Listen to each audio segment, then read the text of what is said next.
Hello tout le monde, j'espère que vous portez bien. Aujourd'hui nous lisons dans le Nouveau Testament Matthieu chapitre 7.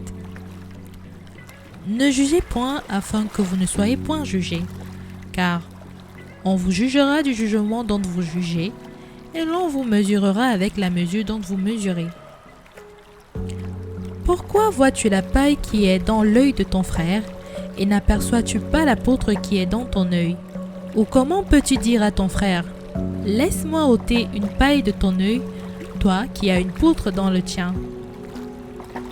Hypocrite, ôte premièrement la poutre de ton œil, et alors tu verras comment ôter la paille de l'œil de ton frère. Ne donnez pas les choses saintes aux chiens, et ne jetez pas vos perles devant les porceaux, de peur qu'ils ne les foulent aux pieds, ne se retournent et ne vous déchirent. Demandez, et l'on vous donnera.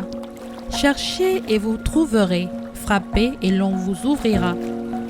Car quiconque demande reçoit, celui qui cherche trouve, et l'on ouvre à celui qui frappe. Lequel de vous donnera une pierre à son fils s'il lui demande du pain? Ou, s'il demande du poisson, lui donnera-t-il un serpent? Si donc, méchant comme vous l'êtes, vous savez donner de bonnes choses à vos enfants, à combien plus forte raison votre Père qui est dans les cieux donnera-t-il de bonnes choses à ceux qui les lui demandent? Tout ce que vous voulez que les hommes fassent pour vous, faites-le de même pour eux, car c'est la loi et les prophètes. Entrez par la porte étroite, car large est la porte, spacieux est le chemin qui mène à la perdition, et il y en a beaucoup qui entrent par là. Mais étroite est la porte, resserrez le chemin qui mène à la vie, et il y en a peu qui les trouvent. Gardez-vous des faux prophètes. Ils viennent à vous en vêtements de brebis, mais au-dedans, ce sont des loups ravisseurs. Vous les reconnaîtrez à leurs fruits. Cueille-t-on des raisins sur des épines ou des figues sur des chardons? Tout bon arbre porte de bons fruits, mais le mauvais arbre porte de mauvais fruits. Un bon arbre ne peut porter de mauvais fruits, ni un mauvais arbre porter de bons fruits. Tout arbre qui ne porte pas de bons fruits est coupé et jeté au feu. C'est donc à leurs fruits que vous les reconnaîtrez. Ceux qui me disent « Seigneur, Seigneur » n'entreront pas tous dans le royaume des cieux, mais celui-là seul qui fait la volonté de mon Père qui est dans les cieux. Plusieurs me diront ce jour-là: Seigneur, Seigneur, n'avons-nous pas prophétisé par ton nom?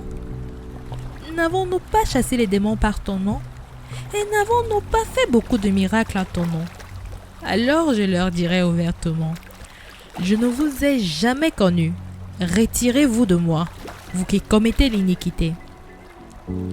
C'est pourquoi quiconque entend ces paroles que je dis et les met en pratique sera semblable à un homme prudent qui bâtit sa maison sur le roc. La pluie est tombée, les torrents sont venus, les vents ont soufflé et se sont jetés contre cette maison. Elle n'est point tombée parce qu'elle était fondée sur le roc.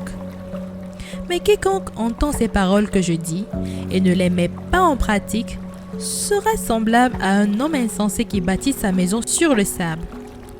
La pluie est tombée, les torrents sont venus, les vents ont soufflé et ont battu cette maison. Elle est tombée et sa ruine a été grande. Après que Jésus eut achevé ses discours, la foule fut frappée de sa doctrine, car il enseignait comme ayant autorité et non pas comme leurs scribes. Surtout, n'oublie pas de t'abonner, cliquez sur la cloche de notification pour recevoir nos prochaines vidéos. Lecture de la Bible audio, lue par Larissa. Dis-moi en commentaire le passage que tu préfères et que nous puissions la méditer ensemble. Que Dieu te bénisse.